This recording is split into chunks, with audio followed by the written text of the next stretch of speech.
दोस्तों देसी डिप की एक न्यू हॉनर स्टोरी में आप सभी का स्वागत है। अगर मेरी वीडियो आप सभी को पसंद पड़े तो चैनल को सब्सक्राइब करें और वीडियो को लाइक करें। बढ़ते हैं अपनी कहानी की ओर।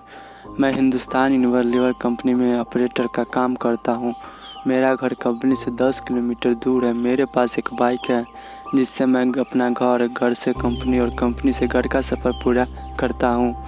एक दिन ऑफिस से घर जा रहा था तो रास्ते में मुझे मेरे कॉलेज जिसमें मैंने अपनी ग्रेजुएशन पूरा की थी उसके बाहर एक लड़की दिखाई दी जो मुझे देखकर मुस्कुरा रही थी। मैंने उसे टालते हुए मैं घर की ओर निकल पड़ा। दूसरे दिन फिर वही लड़की मुझे उसी जगह पर दिखाई दी। वो भी मुस्कुरा रही थी और मैं भी मुस्कुराता हुआ निकल पड़ा। मुझे उसकी प्यारी सी मुस्कान से प्यार हो गया था, लेकिन कभी रुकने की कोशिश नहीं की थी। वो लड़की कई दिनों तक मुझे दिखी और एक दिन वो मुझे वहाँ नहीं दिखाई दी। मैं बेचैन हो गया, लेकिन मैं उसके बारे में कुछ नहीं जानता था। उससे न कभी बात की थी, इसलिए उसका पता भी नहीं लगा सकता था। मैं कितनों दिनों तक उस लड़की के न दिखने से बेचैन रहा। कई बार तो मैं कंपनी से जल्दी निकलकर उसका इंतज़ार भी करता, पर वो मुझे दिखाई नहीं दी। एक दिन मेरे मोबाइल पर किसी अनजान नंबर से फ़ोन आया। मैंने फ़ोन उठाया तो एक लड़की बोली। उसने मेरा नाम पूछा और वो भी मुझसे बात करने लगी और बताया कि मैं वही लड़की हूँ जिसे तुम रोज़ बाइक से गुजरते हुए देखा करते थे।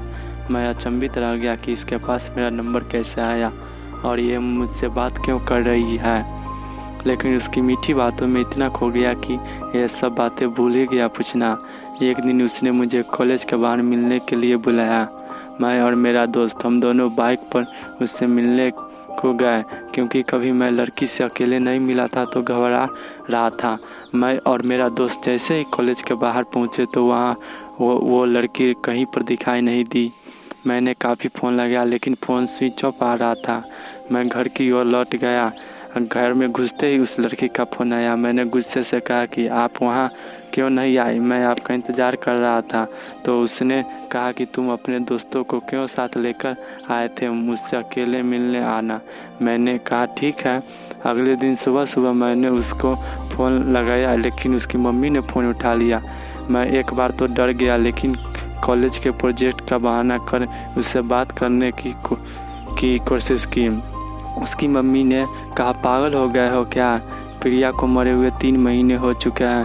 मैं हक्का बक्का रह गया और मेरे हाथ से मोबाइल छूट गया। मैं पूरी तरह से कांपने लगा। मैंने सोचा कि जिस लड़की को देख रहा था और जिससे मैं बात कर रहा था वो एक आत्मा थी।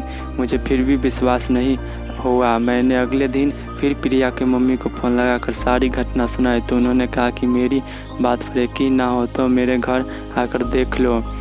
मैं प्रिया के घर गया तो प्रिया के फ़ोटो पर माला लगी थी। उसकी माँ ये घटना सुनकर भावुक हो गई, लेकिन उस दिन से मैंने अपनी वो सिम निकाल कर फेंक दी और नंबर दूसरा ले लिया। फिर भी कभी अनजान नंबर से फ़ोन आता है तो मैं अक्सर घबरा जाता हूँ। मित्रों, अगर ये कहानी आप सभी को पसंद आई हो तो चैनल को सब्सक्राइब करें और वीडियो को लाइक करें। मिलते हैं एक न्यू हॉनर स्टोरी के साथ अगले वीडियो में।